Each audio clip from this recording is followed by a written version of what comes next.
Hello বন্ধুরা, আজকে আমি আর মাছের তরকারি বানাবো আলু আর কচু দিয়ে। তো দেখো, আলু আর কচুটাকে আমি কেটে নিয়েছি। এরপর আমি এখানে একটু মসুর ডাল ভিজিয়ে রেখেছিলাম আর একটু পটল কেটে রেখে দিয়েছিলাম। এটা আমার বাচ্চার খাবার, তো ওকে দুপুরে আমি খিচুড়ি খাওয়াই, এর জন্য একটু ডালটা ভিজিয়ে রেখে দিয়েছি। এরপর মাছগুলোকে আমি নুন আর হলুদ দিয়ে মেখে রেখে দিয়েছি।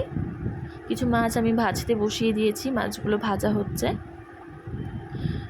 আর এই যে এই পাশে আমার বাচ্চার খাবারটা বসাবো, তার জন্য প্রেসার কুকারে দিয়ে দিয়েছি ডাল আর পটলটাকে, আর সামান্য একটু নুন দিয়ে দিয়েছি আর একটু হলুদ দিয়ে জল দিয়ে দিলাম।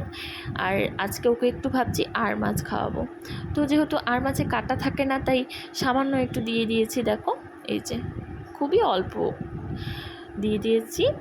ব্যাস, এবার আমার মাছগুলোও ভাজা হয়ে গেছে।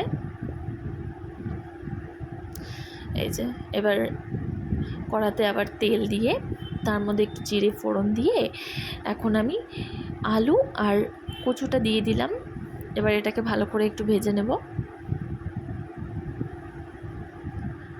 হালকা একটু লাল লাল করে ভেজে নিলে ভালো হয়। এবার দেখো, একটু কাঁচা লঙ্কা বাটা দিয়ে দিয়েছি এর মধ্যে, আর লঙ্কা বাটাটা একটু বেশি দিয়েছি, কারণ আমরা আবার একটু ঝাল খেতে বেশি পছন্দ করি।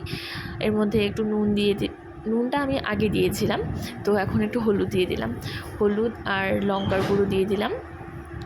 ব্যাস, এবার এটাকে ভালো করে একটু কষিয়ে নেব। দেখো, ভালো করে কষিয়ে নিচ্ছি। কষানো হয়ে গেছে, এবার আমি একটু জল দিয়ে মাছগুলোকে দিয়ে ঢাকা দিয়ে দিলাম।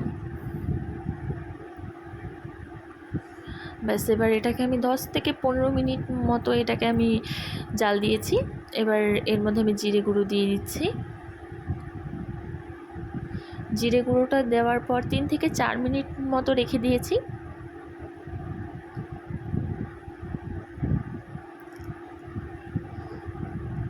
ব্যাস, আমাদের রেডি আলু আর কচু দিয়ে আর মাছের ঝোল।